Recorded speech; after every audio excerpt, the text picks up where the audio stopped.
No vídeo de hoje nós vamos conversar sobre um assunto bastante assustador. Você sabia da origem, pelo menos a possível inspiração aterrorizante de Inuyasha? Pois a gente vai conversar um pouquinho sobre Inugamis, o que eles são, qual é a história que pode ter inspirado Rumiko Takahashi a dar vida a Inuyasha, o protagonista de uma das suas obras de maior sucesso pelo mundo. Olá meus queridos, eu sou Avalon das páginas Avalon Geek e hoje num tom um pouco mais misterioso, um pouco mais assustador, em comemoração, digamos assim, ao Halloween, ao Dia das Bruxas, estamos fazendo esse vídeo temático, mas com muita informação e curiosidades a respeito da possível inspiração de Inuyasha, os Inugamis. Então, se você gosta de vídeos de curiosidades, se você quer saber mais informações sobre o universo dos personagens da Rumiko e de outros animes, já deixa o seu like, se inscreve nesse canal e sugere aí pra mim qual tema você gostaria de ver sendo abordado aqui no canal. Vamos começar então falando a respeito dos Inugamis. Inuyasha pode ser traduzido como cão-demônio ou cão selvagem espiritual. E esta tradução do nome Inu e também da palavra Yasha é bastante importante para que nós possamos entender ainda mais dentro de toda a história do personagem qual pode ter sido a sua inspiração. A mais provável delas são os Inugamis, criaturas que na mitologia japonesa são uma espécie de yokai, podendo também ser considerados como shikigamis, protetores, invocados para realizar vinganças. Sim, os propósitos de um Inugami não são positivos. Sua aparência é a de um cão ou até mesmo um humanoide, lembrando um lobisomem. Mas em público, essa criatura aterroradora aparece como uma espécie de cachorro, um disfarce utilizado a fim de poder se misturar na sociedade e cumprir sua atroz missão. Segundo o mito dos Inugamis, eles são extremamente poderosos e podem até mesmo existir de formas independentes, mas não é incomum que eles assumam o corpo e possuam aquele que os invocou, assim como também podem fazer com outros animais e até mesmo outros seres humanos.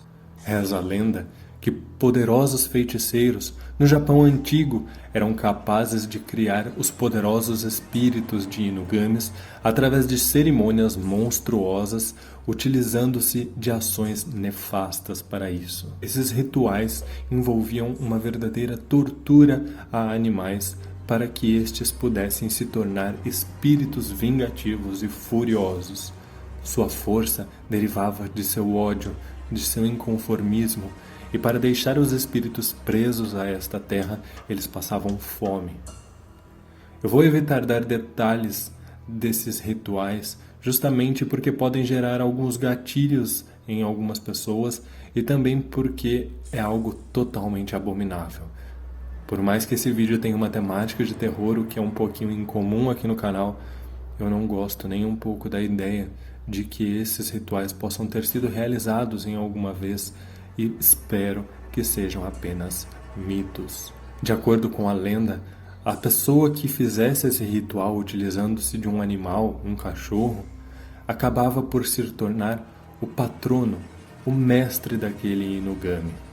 E ele permaneceria fiel à pessoa, podendo ser inclusive herdado como uma verdadeira relíquia de família. Se tornaria um guardião daquela família e passaria de geração a geração para cumprir os propósitos nefastos e vingativos daqueles que os controlassem.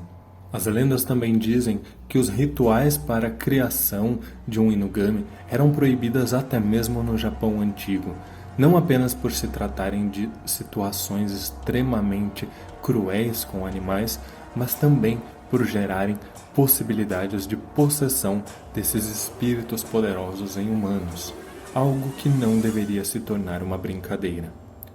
O corpo original de um Inugami, aquele que era apenas um cão, era abandonado e poderia acabar vindo a apodrecer, de modo que se o espírito de um Inugami tentasse retornar ao seu corpo e não tivesse condições por conta do processo de apodrecimento, ele poderia se revoltar contra o seu dono e então possuí-lo, o que faz com que Inugamis, segundo as mitologias, tenham possuído pessoas e até mesmo outros animais ao longo da história.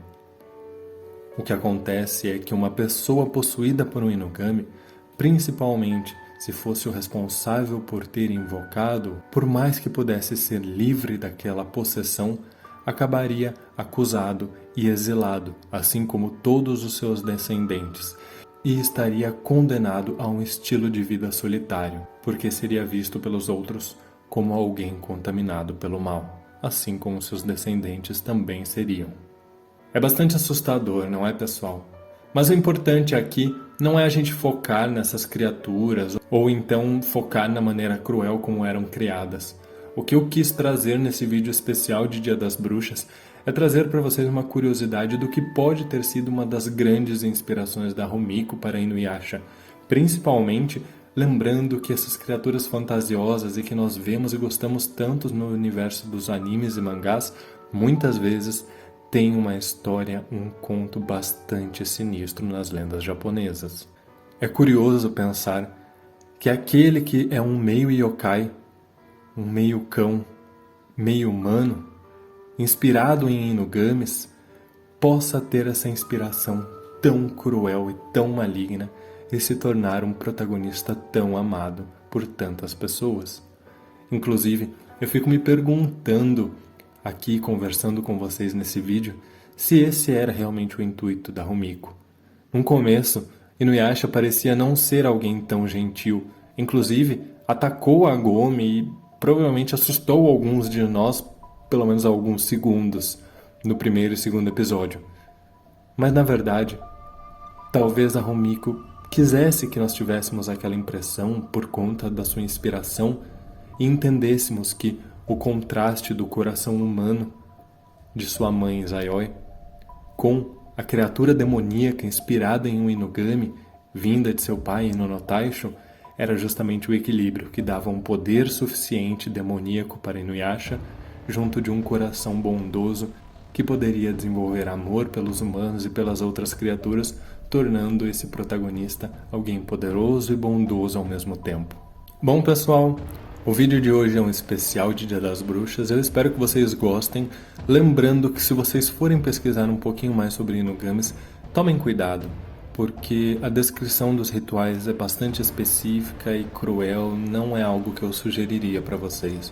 Eu preferiria omitir boa parte dos detalhes, porque poderiam causar gatilhos em algumas pessoas, eu mesmo me senti bastante incomodado ao ler, e sejamos sinceros e coerentes, né? A gente sabe que é apenas um mito, então nada de achar que você pode invocar um Inuyasha na sua casa, tá bom? No máximo, se isso pudesse acontecer, você ia ter um espírito nem um pouco bondoso para lidar. Meus queridos, vou ficando por aqui. Espero que vocês gostem do vídeo com essa temática.